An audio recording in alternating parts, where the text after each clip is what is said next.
हमारे इस YouTube channel के सेगमेंट फास्ट न्यूज में आप तमाम का इस्तकबाल है। इस वीडियो में आप देख सकते हैं कमेंटों में बहुत ज्यादा खबरें। तो आइए शुरू करते हैं वीडियो को और देखते हैं आज की ताजा तरीन खबरें। मंदिर के दर्शन के बाद वापस लौटने के दौरान भयानक सड़क हादसा, 2 खानदान के 5 अफराद हलाक। मंदिर के दर्शन के बाद वापस लौटने वाले 2 खानदान के 5 अफराद एक खौफनाक सड़क हादसे में हलाक हो गए। यह हादसा तेलंगाना के मरियालगुड़ा के करीब पेश आया। मरियालगुड़ा के नारकटपल्ली अडांकी हाईवे पर कृष्ण नगर बाईपास पर तेज रफ्तार लारी ने कार को पीछे से टक्कर मार दी। इस हादसे में 5 अफराद की मौके पर ही मौत हो गई और एक शदीद जख्मी हो गया। इत्तला मिलने पर पुलिस ने मौके पर पहुंचकर इमदादी कार्रवाइयां शुरू कर दी। मरने वालों की शनाख्त महेश 35 साल और ज्योति 30 साल, उनकी बेटी ईशा 5 साल के अलावा बाप और बेटे बिशिंद्रा 38 साल और लियूंस 2 साल की हैसियत से की गई है, जो मरियालगुड़ा मंडल के नंदीपाड़ू गांव से है। पुलिस ने तस्दीक की है कि यह हादसा उस वक्त पेश आया जब वो विजयवाड़ा में मंदिर के दर्शन के बाद वापस हो रहे थे। पुलिस ने मुकदमा दर्ज कर लिया है और तफ्तीश कर रही है। Korutla BRS leader Azimuddin Congress party में शामिल। कोरोटला बीआरएस के माइनॉरिटी लीडर मोहम्मद अजीमुद्दीन ने आज अपने 100 से ज्यादा हामियों के साथ मिलकर कांग्रेस पार्टी में शामिल हो गए। कोरोटला असेंबली हल्के के कांग्रेस इंचार्ज जय नरसिंह राव से मुलाकात करते हुए अजीमुद्दीन ने आज कांग्रेस पार्टी में शमूलियत इख्तियार कर ली। इनके साथ 100 नौजवान भी कांग्रेस पार्टी में शामिल हुए। इस मौके पर नरसिंह राव ने अजीमुद्दीन को कांग्रेस पार्टी का खंडवा पहनाकर इन्हें कांग्रेस में शामिल कर लिया। अजीमुद्दीन कोरोटला मैंगो ट्रेडर्स एसोसिएशन के सदर भी हैं। तेलंगाना में राज्यसभा की 3 सीटों के लिए इंतखाबी शेड्यूल जारी। 27 फरवरी को पोलिंग। राज्यसभा इलेक्शन का शेड्यूल जारी हो गया है। आज मरकजी इलेक्शन कमीशन ने मुल्क भर की 15 रियासतों में खाली होने वाली 56 सीटों के लिए शेड्यूल जारी किया है।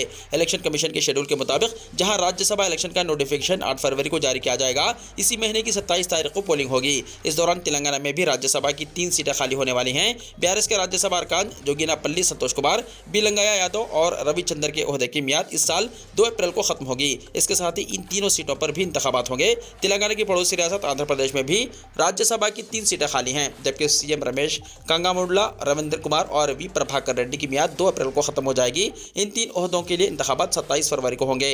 इलेक्शन कमीशन के ताज़ा तरीन शेड्यूल के मुताबिक सबसे ज्यादा 10 सीटें उत्तर प्रदेश से होंगी। मुफ्त बरखी सरबराही के लिए 17,102 करोड़ रुपए सब्सिडी की जरूरत। कांग्रेस हुकूमत ने वादे के मुताबिक घरेलू बरखी सारिफिन को माहाना 200 यूनिट तक मुफ्त बरखी सरबराह करने के वादे को पूरा करने के लिए तैयारियों का आगाज कर दिया है और ओहदेदारों को रिपोर्ट तैयार करने की भी हिदायत दे दी है। हुकूमत की गृह ज्योति स्कीम के मुताल्लिक महकमे बरखी के ओहदेदारों ने तफसीली जायजा लेते हुए एक रिपोर्ट तैयार की है, जिसमें मालियाती साल 2024-25 में 17,102 करोड़ रुपए हुकूमत की जानिब से सब्सिडी देने की तजवीज़ तैयार की है। लोकसभा इलेक्शन में हिस्सा लेने की तरदीद, केटीआर का बयान। बीआरएस के वर्किंग प्रेसिडेंट केटीआर ने लोकसभा इलेक्शन में मुकाबला करने की अफवाहों की तरदीद करते हुए कहा कि वो असेंबली में रहकर तेलंगाना अवाम की खिदमत अंजाम देते हुए पूरी तरह मुतमईन है। असेंबली हल्का सिरसिल्ला में मुनक़्क़िदा पार्टी कायदीन के इजलास से खिताब करते हुए उन्होंने कहा कि मुझे सिरसिल्ला असेंबली हल्के के अवाम ने सियासी ज़िंदगी अता की है। वो इस हल्के के अवाम के शुक्रगुजार हैं और मुस्तक़बिल में भी रहेंगे और हल्के की तरक्की और रियासत के अवाम की खिदमत के लिए काम करेंगे। वाज़ेह है कि लोकसभा इंतखाबी तैयारियों के दौरान यह अफवाह गश्त कर रही थी कि बीआरएस के वर्किंग प्रेसिडेंट साबिक़ा वज़ीर केटीआर लोकसभा हल्के जात सिकंदराबाद या मलकाजगिरी में किसी एक हल्के से मुकाबला करेंगे। इन अफवाहों की आज केटीआर ने तरदीद करते हुए कहा कि वो लोकसभा इलेक्शन में हिस्सा नहीं लेंगे, बल्कि असेंबली में सिलसिले की नुमाइंदगी करते हुए तेलंगाना अवाम की खिदमत अंजाम देंगे। कांग्रेस के सीनियर लीडर और साबिक़ा सदर पीसीसी नरसा रेड्डी का इंतकाल। कांग्रेस के senior leader P Narsa Reddy 92 साल का इंतकाल हो गया। वो कुछ अरसे से सेहत के मसाइल में मुब्तला थे और उन्होंने पीर की सुबह आखिरी सांस ली। कई सियासी कायदीन ने नरसा रेड्डी के इंतकाल पर ताज़ियत का इजहार किया और पसमानदगान से गहरी ताज़ियत का इजहार किया। नरसा रेड्डी का आबाई शहर निर्मल जिले का मलकचंचोली गाँव है। उन्होंने 1970-71 के दरमियान पीसीसी के सदर के तौर पर खिदमत अंजाम दी। नरसा रेड्डी ने कांग्रेस हुकूमत में वजीर के तौर पर भी काम किया। इस साल 10th क्लास के सालाना एग्जाम्स के लिए बड़े पैमाने पर तैयारियां। महकमे तालीम की जानिब से 10th क्लास के सालाना एग्जाम्स की तैयारियों के लिए बड़े पैमाने पर इक़दामात किए जा रहे हैं। इस साल 10th क्लास के एग्जाम्स में शिरकत के लिए 5,07,000 स्टूडेंट्स ने इम्तिहानी फ़ीस अदा किया है। ओहदेदारों ने रियासत भर में 2,700 एग्जाम सेंटर्स कायम करने का फैसला किया है। गुज़िश्ता साल की बनिस्बत जारिया साल 50 ज़्यादा एग्जाम सेंटर्स कायम किए जा रहे हैं। गुज़िश्ता साल की बनिस्बत इस साल 15,000 ज़्यादा स्टूडेंट्स 10th क्लास का एग्जाम्स लिख रहे हैं। हर एग्जाम सेंटर में तलबा की तादाद कम अज़ कम 120 और ज़्यादा से ज़्यादा 280 रहेगी। इससे ज़्यादा स्टूडेंट्स रहने की सूरत में उसी इम्तिहानी मरकज़ में ज़्यादा सहूलतें हों तो 2 एग्जाम सेंटर्स कायम करने का भी फैसला किया गया है। अगर ज़्यादा स्टूडेंट्स हैं तो मराकिज़ को ए और बी में तकसीम किया जाएगा। एक इम्तिहानी मरकज़ में 2 पुलिस मुलाजमीन की खिदमत से इस्तेफादा किया जाएगा। SSC बोर्ड ने जुर्माने के साथ 10th क्लास के सालाना एग्जाम्स की फ़ीस अदा करने की सहूलत फराहम की है। 1,000 रुपये जुर्माने के साथ रेगुलर और प्राइवेट तलबा को 5 फरवरी तक फ़ीस अदा करने का मौका फराहम किया गया है। हैदराबाद में 30 जनवरी को गोश्त की दुकानें बंद रहेंगी। ग्रेटर हैदराबाद म्युनिसिपल कॉर्पोरेशन यानी जेएचएमसी के हुदूद में तमाम भेड़, बकरी और मवेशी ज़बाह करने वाले हाउस और खुर्दा गोश्त और बड़े गोश्त की दुकानें 30 जनवरी को महात्मा गांधी की बरसी के पेश नज़र बंद रहेंगी। इस सिलसिले में जेएचएमसी कमिश्नर रोनाल्ड रास ने जेएचएमसी के दायरे इख्तियार में आने वाले तीनों पुलिस कमिश्नरेट से दरख्वास्त की है कि वो मुतल्लिक़ा अफसरान को हिदायतें दें कि वो अहकामात की तकमील में म्युनिसिपल अमले के साथ ज़रूरी ताउन करें। हुकूमत को हैदराबाद की तरक्की पर ज्यादा तवज्जो देनी चाहिए, किशन रेड्डी ने कहा। मरकजी वजीर सयाहत और कल्चर जी किशन रेड्डी ने कहा कि रियासत तेलंगाना की 80% आमदनी हैदराबाद से हासिल होती है और तकरीबन 10 लाख लोग हर रोज़ हैदराबाद का सफ़र करते हैं। इसलिए रियासती हुकूमत को शहर हैदराबाद के अवाम की तरक्की पर ज्यादा तवज्जो देते हुए इक़दाम करने चाहिए। यहाँ Hyderabad district development coordination and monitoring committee यानी दिशा में हिस्सा लेने के बाद मीडिया से मुखातिब करते हुए किशन रेड्डी ने कहा कि मुल्क भर में पार्लिमानी हल्कों में दिशा मीटिंग्स मुनक़िद की जाती हैं।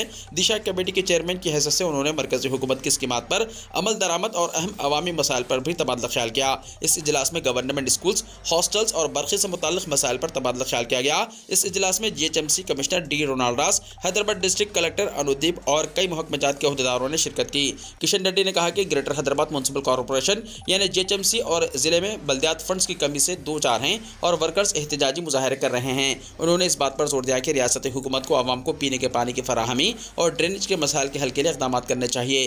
नीस हैदराबाद में कई आंगनवाड़ी सेंटर्स, स्कूल्स और हॉस्टल्स किराए की इमारतों में हैं। इस पर रियासती हुकूमत को तवज्जो देने की ज़रूरत है। उन्होंने मज़ीद कहा कि मरकज़ ने 29 अक़लियती स्कूल्स के लिए फ़ंड्स जारी किए हैं। मरकज़ी हुकूमत की जानिब से अक़लियत या अक्सरियत की तफ़रीक़ के बगैर तेलंगाना को फ़ंड्स जारी किए जा रहे हैं, जबकि रियासती हुकूमत इन मसाइल पर संजीदगी से काम नहीं कर रही है। मुख्तलिफ इलाकों में पानी की सरबराही बंद रहेगी। Hyderabad metropolitan water supply and sewerage board की जानिब से मिस्रीगंज ज़ख़ीरे आब की सफाई की वजह से 29 जनवरी और 30 जनवरी को जिन इलाकों में पानी की सरबराही बंद रहेगी, इनमें पुराना पुल, पारदीवाड़ा, दूध बौली, कबूतरखाना, सनम गली, मूसा बौली, शाहगंज, जलाल कूचा, मुर्गी चौक, बारा गली, बहरूपिया गली, गुलाब सिंह बौली, चेलापुरा, हाईकोर्ट, शकरकोटा, कोकरवाड़ी, पेटला बुर्ज, रिकाबगंज, काली कमान, मीरालम मंडी, ईरानी गली के इलाके शामिल हैं, जहाँ 48 घंटे पानी की सरबराही नहीं होगी। इन 3 बीमारियों में भूलकर भी ना खाएं अंडा, वरना जिस्म पड़ जाएगा ठंडा। एक पुरानी कहावत है कि संडे हो या मंडे, रोज़ खाओ अंडे। बहुत से लोग बाकायदगी से अंडे खाते हैं। सर्दियों में अंडे को जिस्म के लिए बहुत फ़ायदेमंद समझा जाता है, क्योंकि इसमें प्रोटीन समेत कई ग़िज़ाई अज्जा की मिक़दार ज़्यादा होती है। लोग समझते हैं कि अंडा खाना हर किसी के लिए फ़ायदेमंद है, लेकिन ऐसा नहीं है। बहुत से लोगों के लिए अंडे नुकसानदेह साबित हो सकते हैं और ऐसे लोगों को अंडों से मुकम्मल तौर पर दूर रहना चाहिए, वरना उनकी तबीयत ख़राब हो सकती है। अंडों में सैचुरेटेड फैट की मिक़दार ज़्यादा होती है, जो नुकसान का बाइस बन सकती है। आइए जानते हैं कि अंडा किसे नहीं खाना चाहिए। Harvard school of public health की एक रिपोर्ट के मुताबिक एक बड़े अंडे में तकरीबन 200 मिलीग्राम कोलेस्ट्रॉल होता है और इसका इस्तेमाल हाई कोलेस्ट्रॉल के मरीजों के लिए नुकसानदेह करार दिया जा सकता है। जब किसी शख्स के खून में कोलेस्ट्रॉल की मिक़दार बढ़ जाती है तो दिल और दिमाग को खून की फराहमी में रुकावट पैदा होने लग जाती है और हार्ट अटैक और फालिज का खतरा बढ़ जाता है। इसके अलावा एक अंडे में बहुत ज़्यादा फैट भी होता है, जिसकी वजह से ये मोटापे के शिकार अफराद के लिए अच्छा नहीं समझा जा सकता। अगर कोलेस्ट्रॉल के मरीज ज़्यादा अंडे खाएंगे तो हार्ट अटैक और फालिज का खतरा बढ़ सकता है। ये दोनों सूरतें मोहलिक होती हैं। डायबिटीज़ के मरीजों को डॉक्टर या डाइटिशियन के मशवरे के बगैर अंडे का इस्तेमाल नहीं करना चाहिए। ऐसा करना खतरनाक हो सकता है।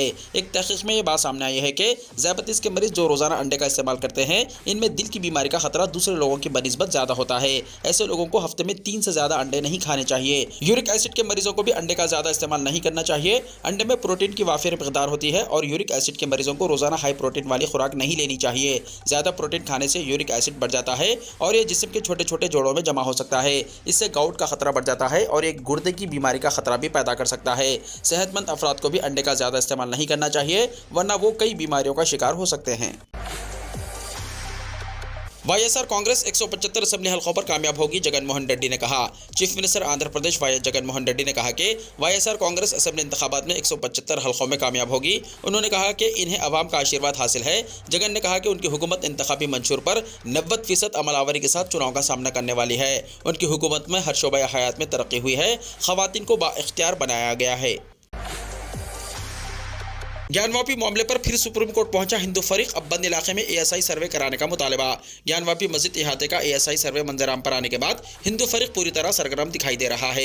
हिंदू फरीक ने अब सुप्रीम कोर्ट से मुतालबा किया है कि वो 19 मई 2023 को दिए अपने उस हुक्म में तब्दीली करे, जिसके तहत इहाते में इस जगह सर्वे पर रोक लगा दी गई थी जहाँ मुबैना तौर पर शिवलिंग मिलने का दावा किया गया था।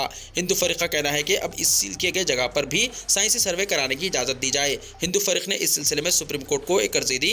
इसमें मुतालबा किया गया है कि अदालत बाद एएसआई डायरेक्टर जनरल को ज्ञानवापी की उस जगह पर सर्वे करने की हिदायत दे जिस जगह मुबैना तौर पर शिवलिंग होने की बात कही गई थी। साइंसी सर्वे से सील किए गए इलाके में मौजूद इस मुबैना शिवलिंग को बगैर नुकसान पहुंचाए तफसीली जानकारी हासिल हो जाएगी। इससे इसको किसी तरह का नुकसान भी नहीं पहुंच पाएगा और हक़ाइक़ भी सामने आ जाएंगे। अर्जी में इस बात का भी मुतालबा किया गया है कि ज्ञानवापी मस्जिद इहाते में बनी नई और मसनवी दीवारों और छतों को हटाने के बाद भी सर्वे किया जाए। इसके अलावा दिगर बंद मुकामात पर भी खुदाई और दिगर साइंसी तरीके से सर्वे किए जाएं, जिसकी रिपोर्ट अदालत को सौंपी जाए। यहाँ गौर करने वाली बात यह है कि जिस बंद इलाके पर अदालत ने साइंसी सर्वे ना करने की हिदायत दी थी उसे मुस्लिम फरीक वजू खाना बताती है और कहती है कि जिस ढांचे को हिंदू फरीक शिवलिंग बता रही है वो दरअसल फव्वारा है। 7 दिन के अंदर पूरे हिंदुस्तान में CAA नाफिज होगा, मरकजी वजीर का बयान। मरकजी वजीर शांतनु ठाकुर ने मुल्क में अंदरून 7 दिन CAA नाफिज करने का दावा किया है। उन्होंने तहरीरी शक्ल में इसकी गारंटी भी दे दी है। यह दावा शांतनु ठाकुर ने मगरबी बंगाल की जनूबी 24 परगना वाक़े कागदिब में एक जलसे आम से खिताब के दौरान किया है। उन्होंने वाज़ेह अल्फाज में कहा कि 7 दिनों में सिर्फ मगरबी बंगाल ही नहीं बल्कि पूरे मुल्क में CAA नाफिज किया जाएगा। उनका कहना है कि मजहबी, समाजी और पॉलिसी पर तबादला ख्याल करने के बाद ही CAA को नाफिज किया जाएगा। मरकजी वज़ीर दाखिला अमित शाह ने गुज़िश्ता साल दिसंबर में CAA को मुल्क का कानून बताते हुए कहा था कि इसे नाफिज होने से कोई नहीं रोक सकता और अब ताज़ा तौर पर एक और मरकजी वजीर ने यह बयान दिया है। RSS बीजेपी के नजरियात ने तशद्दुद और नफरत फैला रखी है। बिहार में राहुल गांधी का खिताब। कांग्रेस की भारत जोड़ो न्याय यात्रा आज राहुल गांधी की क़यादत में मगरबी बंगाल से निकलकर बिहार में दाखिल हो गई। बंगाल और बिहार के सरहद किशनगंज पर जब यात्रा पहुंची तो बंगाल कांग्रेस के सदर अधीर रंजन चौधरी ने बिहार कांग्रेस सदर अखिलेश प्रसाद सिंह को हिंदुस्तानी परचम हवाले किया। बाद राहुल गांधी ने RSS और बीजेपी के नजरियात पर हमला करते हुए कहा कि उन्होंने मुल्क में तशद्दुद और नफरत फैला रखी है जिसको ख़त्म करना ज़रूरी है। बिहार में भारत जोड़ो न्याय यात्रा के पहले पड़ाव पर अपने खिताब में राहुल गांधी ने PM मोदी को सख्त तनकीद का निशाना बनाते हुए कहा कि मणिपुर 9 महीने से तशद्दुद की आग में जल रहा है, लेकिन वज़ीर आज़म को इस रियासत का दौरा करने का वक्त नहीं मिल रहा है। उन्होंने कहा कि भारत जोड़ो न्याय यात्रा की शुरुआत मणिपुर से हुई, जहां हमने बीजेपी के नजरियात को अपनी आंखों से देखा। मणिपुर को 2 हिस्सों में तकसीम कर दिया गया है और भाई को भाई से लड़ाया जा रहा है। वहां अब भी तशद्दुद जारी है, लेकिन हिंदुस्तान के वज़ीर आज़म आज तक मणिपुर नहीं गए। हलफ के बाद मफलर लेने राजभवन पहुंचे वज़ीर आला नीतीश। गवर्नर हुए हैरान, बोले 15 मिनट भी नहीं गुजरे। जयराम रमेश का तंज। जब से नीतीश कुमार ने बिहार के नए वज़ीर आला के तौर पर हलफ लिया है, तमाम अपोजिशन पार्टियों के लीडर इन्हें मुसलसल निशाना बना रहे हैं। नीतीश कुमार की NDA में वापसी, जो अपोजिशन जमातों के महज इंडिया इत्तेहाद का हिस्सा थे, उन्होंने सबको हैरान कर दिया है। इस दौरान कांग्रेस लीडर जयराम रमेश ने बिहार के वज़ीर आला पर तनकीद की है। जयराम रमेश ने सोशल मीडिया प्लेटफॉर्म X पर एक पोस्ट में कहा, हलफ लेने के बाद नीतीश कुमार अपना मफलर राजभवन में भूल गए। जब वो अपना मफलर लेने के लिए राजभवन गए तो गवर्नर हैरान रह गए कि इस बार 15 मिनट भी नहीं गुजरे। खबर इस एजेंसी PTI से बात करते हुए जयराम रमेश ने नीतीश कुमार को निशाना बनाते हुए कहा कि नीतीश कुमार आयाराम गयाराम नहीं हैं, वो आया कुमार गया कुमार हैं। उन्होंने इत्तेहाद पर नीतीश कुमार के जाने के असरात पर भी अपनी राय जाहिर की। कांग्रेस लीडर ने कहा, उनके यानी नीतीश कुमार के जाने से इंडिया इत्तेहाद पर कोई असर नहीं पड़ेगा। ये सब नीतीश कुमार की खासियत है। वो आयाराम गयाराम नहीं है, वो आया कुमार गया कुमार हैं। ये सब मनसूबाबंदी वज़ीर आज़म नरेंद्र मोदी ने की है। उन्होंने राहुल गांधी की क़यादत में बिहार में भारत जोड़ो न्याय यात्रा की आमद पर भी तबसरा किया। उन्होंने कहा कि आज आप देख रहे हैं कि किशनगंज और बिहार के लोग राहुल गांधी और भारत जोड़ो न्याय यात्रा को जबरदस्त हिमायत दे रहे हैं। Students Islamic movement of India पर आयत पाबंदी 5 साल के लिए बढ़ा दी गई। वजारत दाखिला ने जारी किया हुक्म। मरकजी वजारत दाखिला ने students Islamic movement of India यानी सिमी पर 5 साल के लिए पाबंदी को बढ़ा दिया है। वजारत दाखिला ने फिर 29 जनवरी को X पर पोस्ट के जरिए इस पाबंदी को बढ़ाए जाने के हुक्म की जानकारी शेयर की। वजारत दाखिला ने पोस्ट में लिखा है कि दहशतगर्दी के खिलाफ वज़ीर आज़म नरेंद्र मोदी के जीरो टॉलरेंस के नजरिए के तहत students Islamic movement of India यानी सिमी को UAPA के तहत आइंदा 5 सालों के लिए गैर कानूनी तंजीम करार दिया गया है। मरकजी हुकूमत की जानिब से कहा गया है कि सिमी हिंदुस्तान की खुद मुख्तारी, सलामती और सालमियत को खतरे में डालने, दहशतगर्दी को फरोग देने, अमन और फिरकावाराना हम आहंगी को खराब करने में शामिल पाया गया है। मथुरा शाही ईदगाह केस, सर्वे पर बरकरार रहेगी रोक, सुप्रीम कोर्ट ने दिया हुक्म।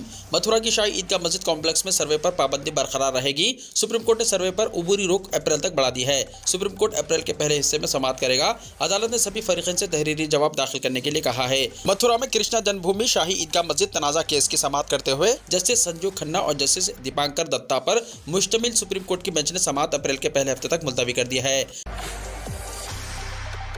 हज 2024 के लिए पूरे हिंदुस्तान से 1,39,054 आज़मीन का इंतखाब। दिल्ली स्टेट हज कमेटी की तरफ से जारी प्रेस रिलीज के मुताबिक हज 2024 के लिए आज़मीन का इंतखाब डिजिटल रैंडम सिलेक्शन के जरिए कर लिया गया है। पूरे हिंदुस्तान से इस मरतबा 1,39,054 आज़मीन का इंतखाब है। इसमें रियासत दिल्ली से 3,022 आज़मीन हज मुंतखब किए गए हैं। दिल्ली स्टेट हज कमेटी की चेयरपर्सन कौसर जहां ने हज 2024 के मुक़द्दस सफ़र के लिए मुंतखब होने वाले तमाम खुशनसीब आज़मीन हज को नेक ख्वाहिशात का इजहार करते हुए अपने इस अज़म को दोहराया कि दिल्ली हज कमेटी 2024 के हज के लिए दिल्ली से हज बैतुल्लाह के लिए रवाना होने वाले तकरीबन 22,000 आज़मीन हज को पिछले सालों की तरह तमाम ज़रूरी सहूलियात फराहम करने के लिए पुरज़म हैं और इसके लिए उन्होंने दिल्ली हुकूमत और दिल्ली म्युनिसिपल कॉरपोरेशन के मुख्तलिफ मुतल्लिक़ा महकमों से राब्ता कायम कर रखा है। तीसरी आलमी जंग शुरू हो जाएगी, यूक्रेनी सदर ने कहा। यूक्रेनी सदर ज़ेलेंस्की ने खबरदार किया है कि अगर यूक्रेन और रूस की जंग मजीद शिद्दत इख्तियार करती है तो ये तीसरी आलमी जंग की सूरत इख्तियार कर लेगी। उन्होंने जर्मनी से लेकर अमेरिका तक कई मुल्कों से मजीद इमदाद की अपील भी की है।